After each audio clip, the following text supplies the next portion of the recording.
Alright, so for this video we're going to set up the limits of our platform dynamically. Just before I do that, I'm going to set up the aspect ratio to be something else because that was looking ugly.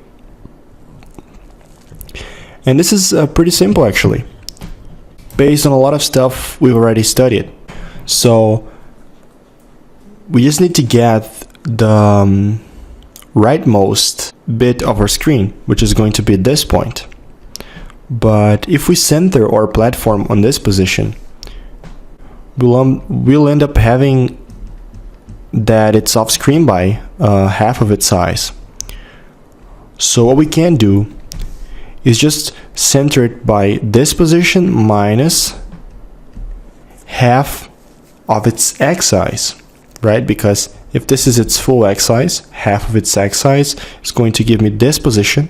The same is going to apply for this side, and I'm going to be able to move freely and dynamically. In case I change the screen resolution, this is going to be applied flawlessly. Okay, so I'm going to go back into Unity here, and for that I'm going to have to open my platform script. This limit on x can be changed to a private value because we won't need it anymore to be public because it's going to be dynamically set.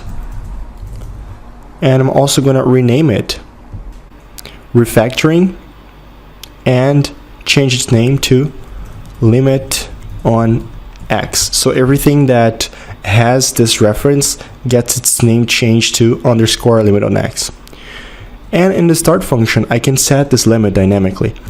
As we already know, you can get a reference to the camera by doing camera.main. I called mine cam. And now we need to get the width of this sprite, the sprite of the platform. And so I'm going to add this to a floating point value.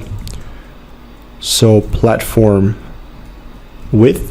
This is going to be equal to get component. I'm going to get the sprite renderer component because we already know this is where the bounds are located. So dot bounds dot size dot x divided by 2. Or instead you can get the extents, which is half the size, so you don't have to divide it by 2. Pretty much the same thing, but the only difference is that the extents is always half of the size. Now what we will do is we'll grab the rightmost point of the screen into world coordinates. So cam dot screen to world point, and the rightmost point will have its position on x being screen.width, y doesn't really matter, z neither. And we have to subtract the platform width from that. Of course, the only thing we need to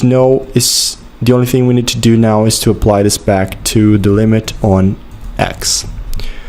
There we go. This looks pretty good. This looks exactly what we need. So once we go back to Unity and we hit play, oops, there is an error here.